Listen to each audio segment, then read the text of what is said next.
இப்போ நடிகர் சங்கம்னு ஒன்று இருக்குது, தென் இந்திய நடிகர் சங்கம். அது தலைவரை பாருங்கள். லைக்கா நிறுவனத்துக்கு எவ்வளவு பணம் தரணும் தெரியுமா? 21 கோடியே 30 லட்ச ரூபா வரைக்கும் கொடுக்கணும்.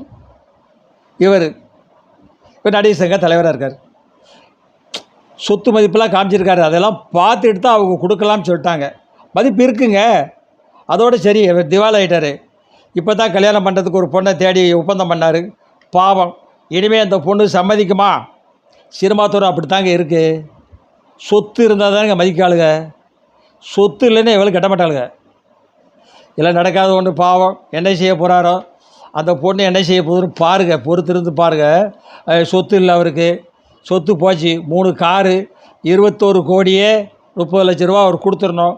அவருக்கு நடிப்பு அவ்வளோ சான்ஸ் இல்லை. நடிகர் சங்கமும் இவன் சீக்கிரம் தேர்தல் வந்து முடிச்சிருவாங்க.